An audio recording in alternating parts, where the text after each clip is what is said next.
Commander Jae-sung floated in zero gravity on the bridge of the Galactic Council warship. The ship's name was Eternal Vigilance. It was one of the biggest ships in the Council's fleet. Jae-sung had been commander for 5 years.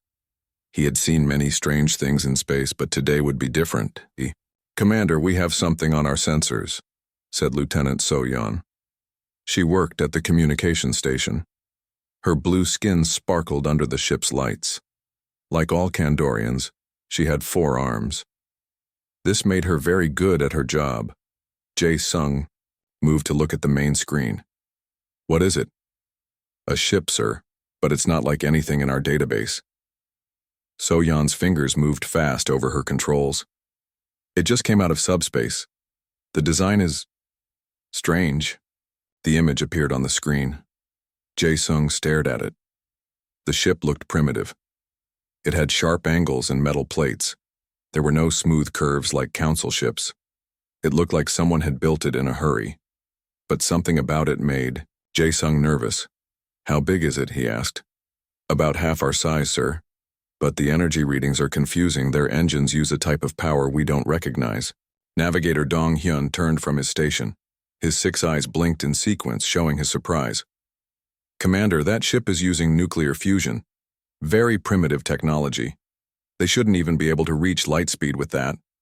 But they're here," Jae-sung said quietly. He had learned not to judge things too quickly. "Are they hostile?" Before So-yeon could answer, her console beeped. "Sir, they're sending a message. It's in multiple languages. They're trying to talk to us." "Put it through the translator," Jae-sung ordered. The bridge fell silent. Then a voice came through the speakers. It sounded different from any species they knew. There was something warm about it, even through the mechanical translation. "Attention, Galactic Council vessel. This is Captain Park of the Earth ship Terra's Hope. We come in peace. We are humans from the Sol system. We have intercepted distress calls from your outer colonies. We are here to help." Everyone on the bridge looked at each other. No one knew what to say. A new species appearing was rare. But a new species offering help? That never happened. "Sir," whispered So-yeon, "I'm checking the distress calls. 3 colonies in the Kepler sector are under attack by the Zorathians. The Council decided not to send help." Jae-sung closed his eyes. He knew about those colonies. They were small mining settlements. The Council had decided they weren't worth protecting. Too far away. Not enough resources. The mathematics of war said they should be abandoned. "Open a channel," Jae-sung said. "Channel open, sir. Captain Park, this is Commander Jae-sung of the Galactic Council ship Eternal Vigilance. We are surprised by your offer. The colonies you mention are not important to the Council. Why would you help them?" There was a pause. Then Captain Park spoke again.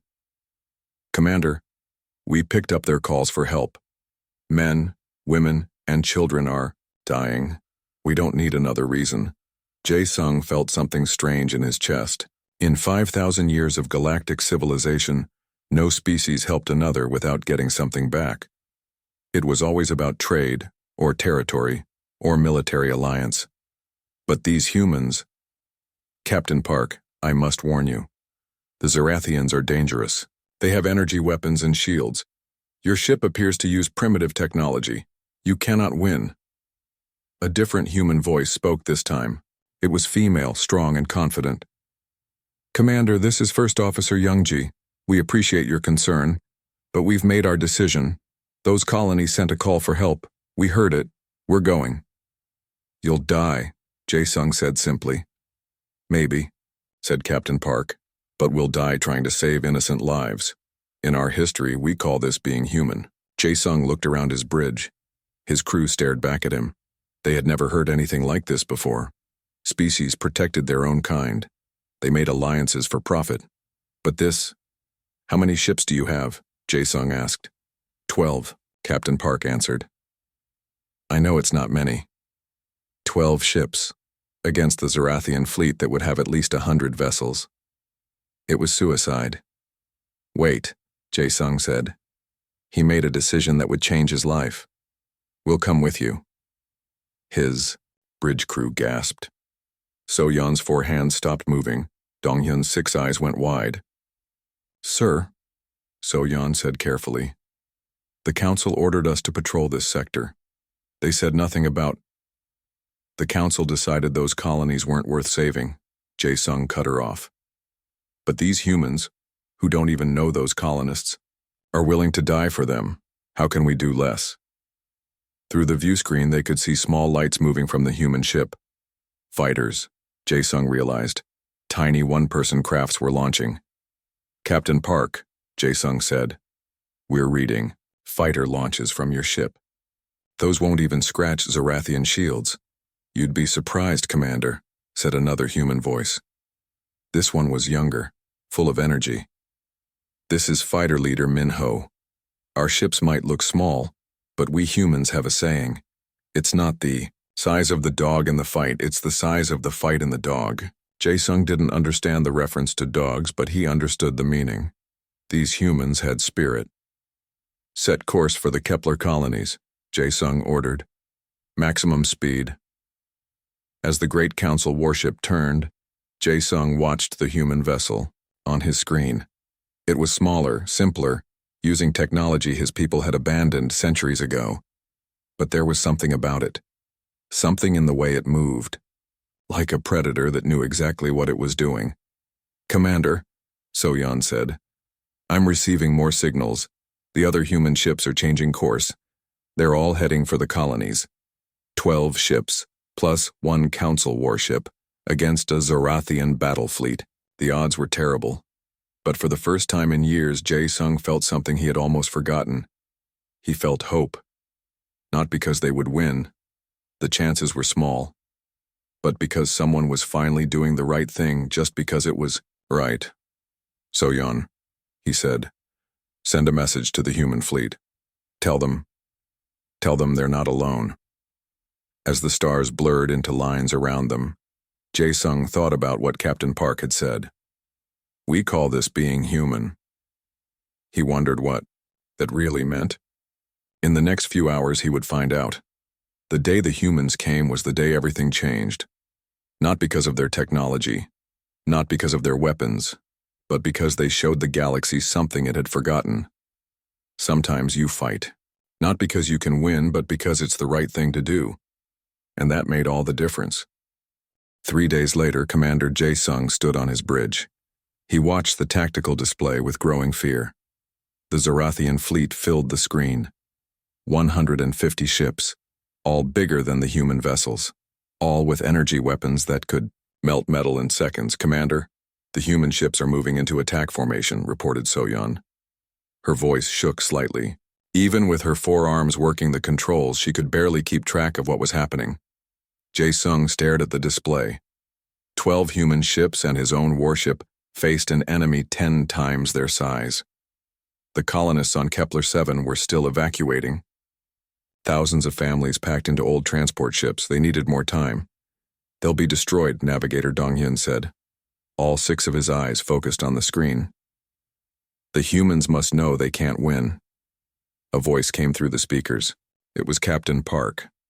He sounded calm, like he was discussing the weather. "All human ships, this is Terra's hope. Remember why we're here. Those evacuation ships need 30 more minutes. We give them 30 minutes."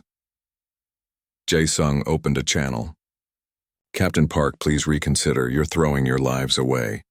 The council can negotiate." "With respect, Commander," Park interrupted, "the Zarathians don't negotiate. They destroy. We've seen it in their history. They're here to kill civilians. We're here to stop them." The first Zarathian ships fired. Green energy beams cut through space. Jae-sung expected the human ships to explode. Instead, they did something impossible. They scattered like leaves in wind, moving in patterns that made no sense. "How are they moving like that?" Dong-Hyun gasped. "Those maneuvers would kill the crew. The gravity forces." "Sir," So-Yeon shouted. "The humans, they're not avoiding the shots. They're counting them. Look." Jae-sung saw it too. The human ships danced between the energy beams, but they weren't running away. They were getting closer. Each dodge brought them nearer to the Zarathian fleet. Captain Hyunwoo's voice came through next. He commanded the human ship Soul's Pride. Fighter squadrons, launch now. Show them what humans can do. Tiny dots appeared on the screen. Human fighters. Each one carried a single pilot. They were so small that Zorathian targeting computers ignored them. The fighters swarmed toward the enemy ships like angry insects. "This is Fighter Leader Min-ho," came a young voice. "All wings. Remember your training. Go for the weapon ports, make them blind." Jae-sung watched in disbelief as the tiny fighters attacked ships 1,000 times their size. They flew straight at the Zorathian vessels, firing primitive kinetic weapons. Bullets, Jae-sung realized. The humans were using bullets against energy shields. It shouldn't have worked. But the fighters targeted specific spots. They hit the same points over and over. The kinetic impacts created vibrations. "The shields flickered. Impossible," Donghyun whispered. "They're using harmonic frequency to disrupt the shields, but how did they know?" "Sir, the human capital ships are accelerating," Soyeon interrupted. They're going to ram the Zorathians." She was right. The human ship Beijing's Thunder drove straight toward a Zorathian cruiser. The alien ship fired desperately. Green energy washed over the human vessel, metal melted, hull plates burned away. But the ship kept coming. "All crew, abandon ship," ordered the captain of Beijing's Thunder. His name was Sung Ho. His voice was steady. "Get to the escape pods, I'll keep her steady." "Captain, no," another human voice cried. "That's an order, G1. Someone has to hold the course. For the colonists." The Beijing's Thunder struck the Zorathian cruiser at full speed.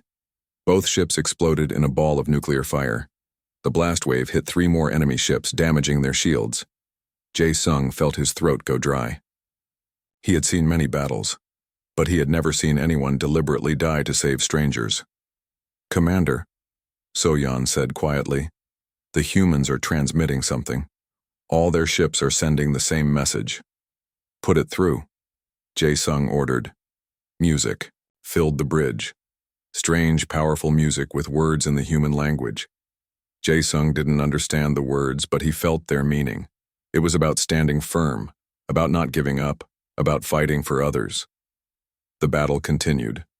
Human ships used tactics no civilized species would consider. When the ship Moscow's Hope lost its engines, the crew turned it into a giant bomb. They rigged the fusion reactor to overload and steered into the enemy formation using emergency thrusters. "This is Captain Yoon Seo," came a female voice. "Tell my family I love them. Tell them I died for something good." Another explosion. 4 more Zorathian ships damaged. But the most shocking thing happened next. A boarding alert sounded on one of the Zorathian dreadnoughts. Jae-sung couldn't believe it. In 5,000 years of space warfare, no one boarded enemy ships during battle. It was suicide. "This is Squad Leader Mi Jung," came a hard female voice. "We're inside their ship, moving to the engine room." The tactical display showed chaos inside the Zorathian dreadnought. Red dots, human soldiers, spread through the ship's corridors. They were outnumbered 20 to 1, but they kept moving. "How?" Donghyun asked. "How are they winning against superior numbers?" Jae-sung watched the red dots move. "They're not trying to capture the ship. They're going for critical systems. The dreadnought's engines exploded from within. The massive ship listed to one side, out of the fight. Meanwhile, fighter leader Min-ho led his squadron in another impossible attack. They targeted the Zorathian command ship's main gun as it powered up to fire at the evacuation vessels. "All fighters, follow me in," Min-ho ordered. "We stop that gun." 20 human fighters dove straight at the massive weapon. Point defense lasers killed them one by one, but they kept coming. Min-ho's fighter was hit. It spun out of control. "Can't pull out," Min-ho reported. His voice was calm. "Going to make it count." His damaged fighter slammed into the main gun's barrel just as it fired. The weapon exploded, tearing a hole in the command ship's hull. Captain Park's voice cut through the chaos. "All ships, the evacuation fleet is away. They're in hyperspace. Mission accomplished." But the price was terrible. Half the human ships were gone. The others were badly damaged. Jae-sung's own ship had taken heavy fire while supporting the humans. Then something unexpected happened. The Zorathian fleet stopped advancing. They had lost 40 ships. Their command vessel was crippled. They had never faced an enemy who fought like this. The Zorathian commander's voice came through all channels. "Who are you? What species fights like this? You throw away your lives for aliens you don't even know," Captain Park answered. His ship was burning, but his voice was strong. "We are humans. We fight like this because every life matters. Because the strong should protect the weak, because it's right." "You're insane," the Zorathian said. "Maybe," Park replied. "But the colonists are safe. That's all that matters." The Zorathian fleet withdrew. They could have destroyed the remaining human ships, but something had changed. They had met an enemy who didn't fight for conquest or glory, an enemy who won by being willing to lose everything. As Jae-sung watched the battered human ships regroup, he understood something. The humans hadn't won because of superior technology. They had won because they believed in something bigger than themselves. "Sir," Soyeon said, "should we report this to the council?" Jae-sung nodded slowly. "Yes. They need to know. The galaxy needs to know. The humans have changed everything." And they had. The day the humans came was the day the galaxy learned a new word: sacrifice. The Grand Council chamber was the biggest room in the galaxy. It floated in deep space, neutral territory between all the great empires. Representatives from 300 species sat in circles that went up and up like a giant bowl. At the center stood a single platform where speakers could address everyone. Ambassador Sung-ho stood on that platform now. He was the first human to speak here. His black hair was neat. His simple gray suit looked plain next to the colorful aliens around him. But his eyes were steady as he faced beings who had ruled space for thousands of years. "The humans destroyed 40 Zorathian warship," announced the council chairman. He was a Vortanian with crystal skin that changed color as he spoke. "They lost 6 of their own ships. 400 humans died. The question before us is simple. Why?" Murmurs filled the chamber. The Altarian delegate stood up. Her feathers rustled with emotion. "You sacrifice ships for primitives who weren't even your species. This makes no sense. Explain your madness." Sung-ho waited for quiet. Then he spoke. "Yes, we lost ships. We lost people. Our brothers and sisters died." "For nothing," shouted the Kandorian delegate. "Those colonies produce no wealth. They have no military value. The mathematics of war say, 'We don't fight by mathematics,'" Sung-ho interrupted. This was rude in council protocol, but humans didn't know all the rules yet. "We fight by conscience." The chamber exploded in voices, some angry, some confused. The chairman restored order by dimming the lights. "Explain this word, conscience," he ordered.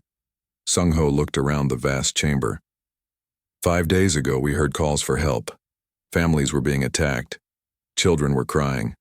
Parents were begging for rescue. What would you have done?" "Calculate the cost," answered the Graxian delegate. His 4 mouths spoke in harmony. "Measure the benefit, make the logical choice." "We did," Sung-ho said. "The cost was our ships and our lives. The benefit was saving thousands of innocent people. The choice was clear." Diplomat Yoon-ji stood beside him. She had prepared charts and data, thinking the council would want numbers. But she saw now that numbers weren't the problem. Understanding was the problem. "You want us to believe," said the Altarian, "that humans will die for any species? Without payment? Without alliance agreements?" "We're not saying we'll die for anyone," Yoon-ji explained. "We're saying we'll protect those who can't protect themselves. There's a difference." The council chairman leaned forward. His crystal skin turned deep blue, showing thought. "What do you want? Territory? Trade rights? Seat on the council?" Sung-ho smiled sadly. "We want nothing." The chamber went silent. In 5,000 years, no species had ever said those words here. Everything was about trade, about benefit, about getting something back. "Impossible," whispered someone. "Let me tell you about Earth," Sung-ho said. Our planet is small. We have one sun. For most of our history, we fought each other. We learned war before we learned writing. We almost destroyed ourselves many times. He paused. The aliens leaned forward listening. But we also learned something else. We learned that the strong have a duty to protect the weak. We call it many names: honor, duty, compassion. But it all means the same thing. When someone needs help, you help them. The Zorathian ambassador finally stood. He was massive, with scales that looked like armor. Your ships are primitive. Your technology is behind ours by centuries, yet you defeated our fleet. Explain. Sung-Ho turned to face him. We didn't defeat your fleet. We just stopped you from killing innocents. There's a difference. You used tactics no civilized species would consider. Ramming attacks, boarding, actions, suicide runs. This is not warfare, this is madness. On Earth we have a saying, Yunji said. The mother bear is most dangerous when protecting her cubs. Humans feel that way about all innocent life. The Zorathians' scales darkened. You're saying humans are animals? We're saying humans remember being prey, Sung-Ho answered. We remember being weak. We remember needing help. Now that we're strong, we help others. The council chairman raised his hand. The human actions have disrupted the balance of power. The Zorathians retreat from 3 sectors. The Kandorians question their expansion plans. Small species send messages asking for human protection. What you've done threatens our order. Good, Sung-Ho said simply. Shock rippled through the chamber. No one spoke to the chairman like that. For 5,000 years, Sung-Ho continued, the strong have taken from the weak. Empires grow by consuming smaller species.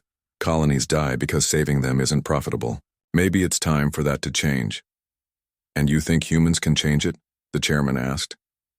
You have 12 ships, primitive technology, no allies. Had 12 ships, Yunji corrected. Now we have 6, but more are coming.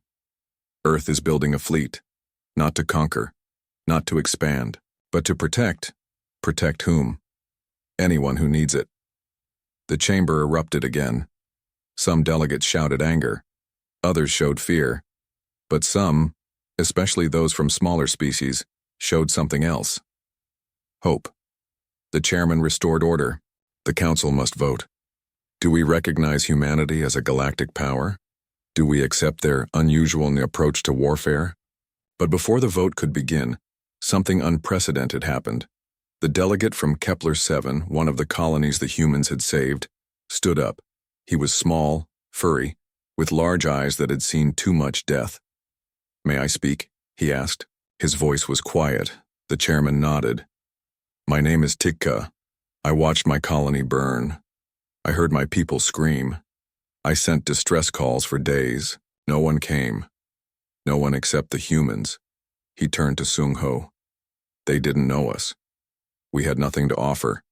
But they came. They died so my children could live. How can we question their right to be here? Other small species delegates stood up, one by one. The Rimworld colonies, the asteroid miners, the species too weak to have a real voice.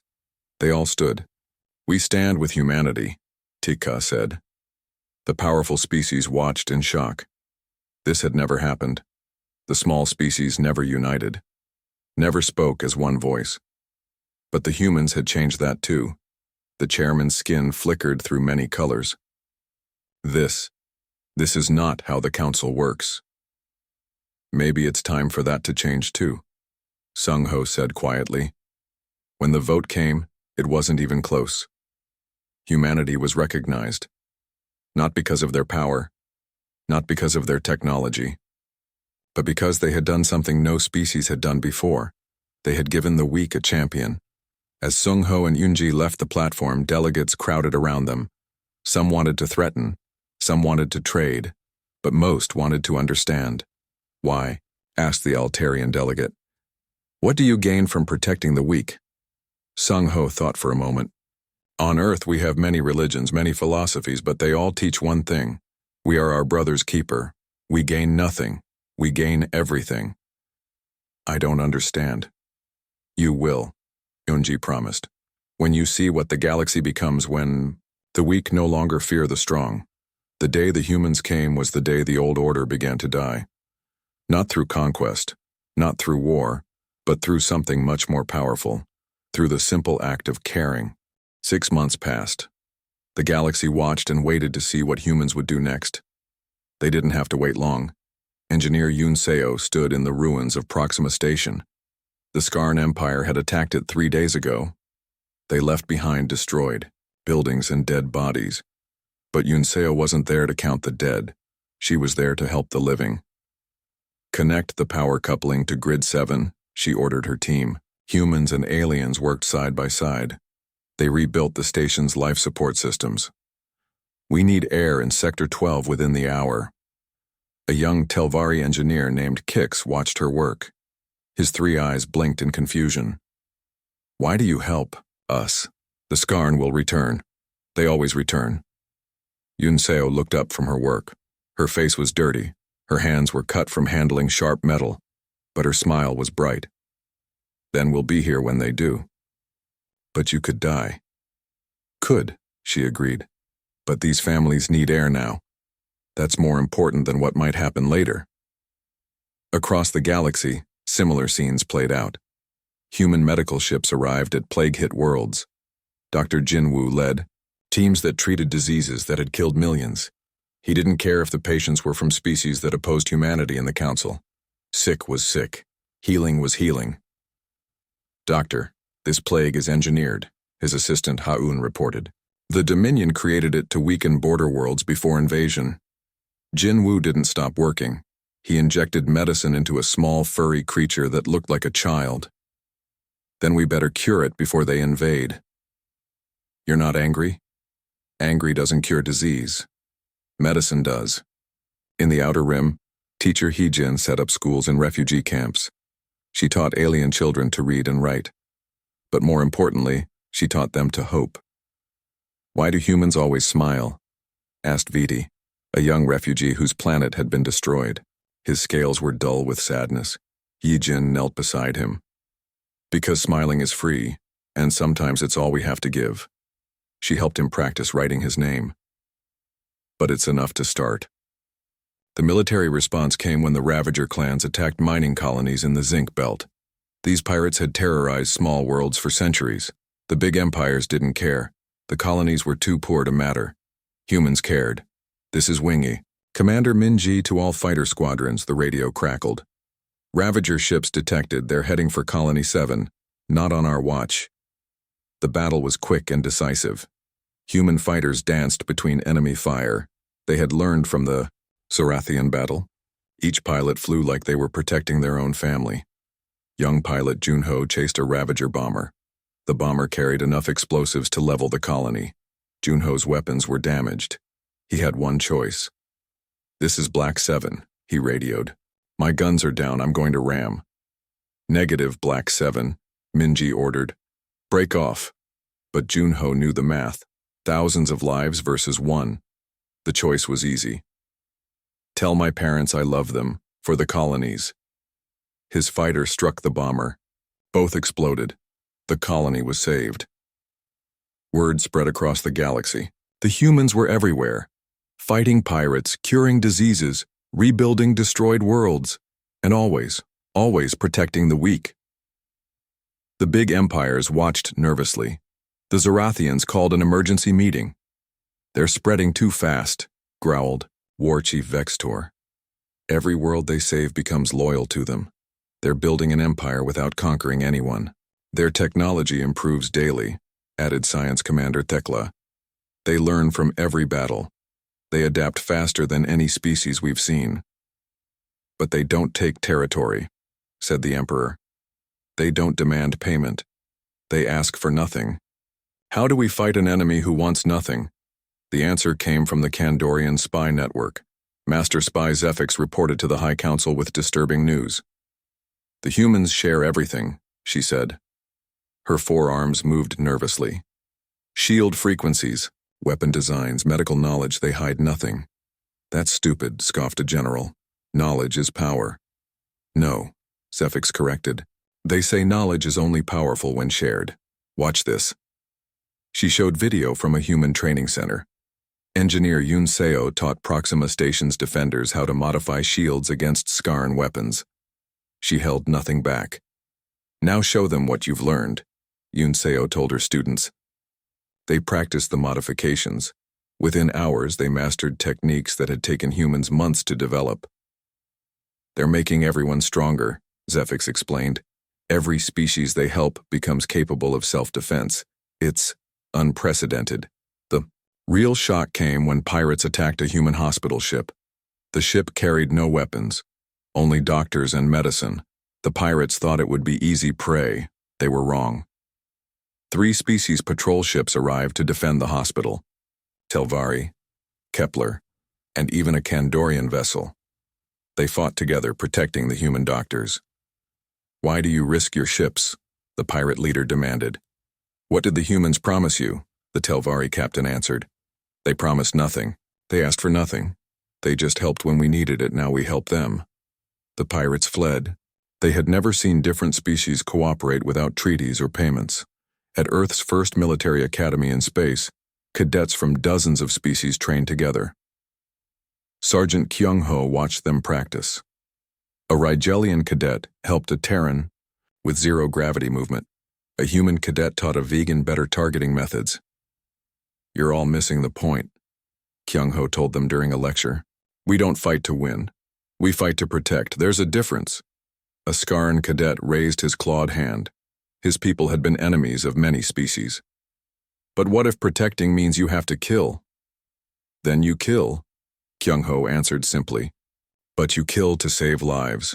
Not for glory. Not for conquest. Only to protect. How do you know the difference? Kyung-ho smiled sadly. When it hurts your soul to pull the trigger, you're doing it for the right reason. The turning point came when the Void Hunters appeared. These ancient machines had destroyed civilizations for millennia. They saw organic life as a disease to be cured. They headed for a sector with 17 inhabited systems. The Galactic Council met in emergency session. The mathematics were clear. They could save 3 systems if they sacrificed the others. Standard protocol, acceptable losses. The humans disagreed. We saved them all, declared Admiral Tae-hyun. He commanded humanity's new fleet, 40 ships built in 6 months. Or we die trying. 40 ships can't stop the Void Hunters, the chairman protested. Be reasonable. Reasonable people would have let Kepler 7 die, Tae-hyun responded. We're not reasonable, we're human. But when the human fleet arrived at the threatened sector, they found something amazing. They weren't alone. Ships from 20 species joined them. Small ships, old ships, some barely spaceworthy. But they came. Why? Tae-hyun asked the Allied commanders. The Rigelian commander spoke for all. 6 months ago, we were alone, afraid, waiting to die. Then humans came. You showed us something we had forgotten. Together we are strong. The battle against the Void Hunters would become legend, but it started with a simple truth. When the strong protect the weak become strong. And together, they become unstoppable. The turning tide wasn't about technology or tactics. It was about hope. The humans had given the galaxy something to fight for besides survival, something worth dying for, and more importantly, something worth living for. 1 year had passed since the day the humans came. The galaxy had changed in ways no one could have predicted. In the Grand Peace Hall on Zerathia Prime, something impossible was happening. Prince Galthor of the Zerathian Empire sat across from Admiral Tae-hyun of Earth. Between them lay a treaty. Not a surrender. Not a conquest. A peace agreement. My people have fought wars for 10,000 years, Prince Galthor said. His scales had turned blue, showing deep thought. We know how to win. We know how to conquer. But you humans taught us something we didn't know. Tae-hyun waited. He had learned patience in this year of changes. You taught us how to stop. The prince continued. In our language, we have no word for mercy. Now we do. We borrowed it from you. The treaty signing was broadcast across the galaxy. Former enemies shook hands, or claws, or tentacles. The war between Zorathia and the frontier worlds was over. Why? Taehyun asked. Why peace now? You could still fight. Prince Galthor looked at the human with something like respect. A month ago, our fleet attacked mining colony Beta 7. Do you know what happened? Tell me. 3 species ships defended it. Humans, Telvar, even Kandorians, former enemies fighting side by side. But that wasn't what changed our minds. What was? After the battle, human medical ships treated our wounded, our enemies. You healed those who had tried to kill you. The prince's voice grew quiet. My younger brother led that fleet. Your doctors saved his life. He told me what the human doctor said while operating on him. Taehyun leaned forward. The doctor said, "Today he's not my enemy. Today he's my patient. Tomorrow maybe he'll remember this and choose differently." Prince Galthor stood. My brother did remember, that's why I'm here. Across the galaxy, similar scenes played out. The Skarn Empire opened its borders to refugees. The Dominion shared medical research. The Ravager clans became protection fleets for merchant ships. At T. Earth's embassy on Central Station, Ambassador Sung Ho received visitors all day. Each one had requests, but not the kind he had expected a year ago. "We want to join your protection network," said the Vegan delegate. Her species had once been too proud to ask for help. "What can you offer in return?" Sung Ho asked, though he already knew the answer would surprise them. "We have little. Some farming knowledge. Basic ships. We're not rich." Sung Ho smiled. "Perfect. Teach others to farm. Use your ships to carry food to hungry worlds. That's payment. Enough." The delegate's eyes grew wet. "That's all?" "That's everything." In schools across the galaxy, children learned new lessons. Teacher Hyejin now trained other teachers. Her student Viti, the refugee child, had become her assistant. "Remember," she told a class of mixed-species children, "strength isn't about weapons or power. Who can tell me what real strength is?" A small Zorathian child raised her claw. A year ago, her species had been feared conquerors. "Strength is protecting others?" "Good. What else?" A human boy added, "Sharing what you know." A Kandorian child with 4 arms waved them all. "Helping without being asked?" Hyejin beamed. "You're all right. Real strength is making others strong too." The military academies had evolved too. Sergeant Kyung-ho now commanded a multi-species training center. Cadets from former enemy races lived and trained together. "Today's exercise," he announced, "is rescue operations. Team 1, you're Zorathian and human. Team 2, Skarn and Telvari. Your mission, save civilians from a damaged space station." Zorathian cadet raised his hand. "Sir, my grandfather would have eaten Telvari civilians. And what will you do?" Kyung-ho asked. The cadet straightened. "Save them, sir, because that's what protectors do." But the biggest change came when the Galactic Council offered humanity a seat on the High Council. 5 seats existed, held by the oldest and most powerful races. Never had a young species been offered such honor. Ambassador Sung Ho stood before the assembly. Everyone expected him to accept with gratitude. Instead, he surprised them again. "We accept," he said. "On one condition." The council chairman's crystal skin flickered with annoyance. "You dare make conditions?" "We do. We ask that 5 new seats be created. For the smaller species, for those who had no voice before."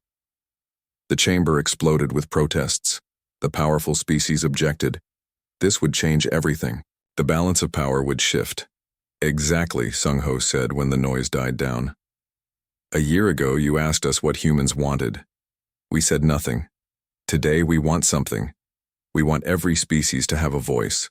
Strong or weak, rich or poor. All equal." The vote was close. But memories of the past year swayed many. How humans had died for strangers. How they had shared freely. How they had changed enemies into friends. The motion passed. 10 seats now stood in the High Council. 5 for the old powers, 5 for the new voices. Young Ji-won, who had survived the destruction of Beijing's Thunder, now captained a new ship. She led the first response fleet, ships from many species ready to help anywhere in the galaxy. Emergency beacon from Sector 7, her Rigelian navigator reported. Unknown ships attacking a colony. Set course, Ji-won ordered. Maximum speed. Captain, her Zorathian weapons officer said, it might be a trap. Ji-won smiled. Maybe. But someone needs help. That's all. That matters. When they arrived, they found something unexpected. The attackers were humans. Rogue colonists who had rejected Earth's new philosophy. They wanted to conquer, to take, to rule by force. Stand down, Ji-won broadcast. This colony is under protection. By whose authority? The rogue leader demanded. You're human like us. These aliens are weak. We could take their world easily. Yes, we could, Ji-won agreed. But we won't. Because that's not who we are anymore. The standoff lasted hours. Finally, ships arrived. Zorathian, Telvari, Kandorian, even Skarn, all ready to fight beside Ji-won. The rogues surrendered. They had expected to fight one human ship. They couldn't fight the United Galaxy. Later, Prince Galthor asked Ji-won, how did you know we would come? Because you're protectors now, she answered. All of you. That's what this year has been about. On the anniversary of First Contact, celebrations happened on every world. The holiday had many names in many languages, but they all meant the same thing. The day everything changed. On Earth, old Captain Park, survivor of that first battle, spoke to a crowd of thousands. Humans and aliens stood together. A year ago, we answered a distress call, he said. We thought we were going to save one colony. Instead, we saved ourselves. We found our purpose among the stars. A young Telvari asked, what purpose? Park smiled. To stand guard, to protect dreams, to ensure that no one faces the darkness alone. He looked at the mixed crowd. We came to the stars as one species. We became something more. We became family. As celebrations continued across the galaxy, watch ships patrolled the borders. Humans and aliens served together, ready to respond, ready to protect, ready to help. The day the humans came was over. But the era they started had just begun. An era where the strong protected the weak, where knowledge was shared freely, where hope was more powerful than fear. In the depths of space, a small colony sent out a distress signal. Pirates were approaching. They had little defense, no wealth to offer for protection. Within minutes, ships appeared. Human, Zorathian, Telvari, others, all ready to help. The pirates fled. They knew the new rule of the galaxy. No one stands alone, not anymore.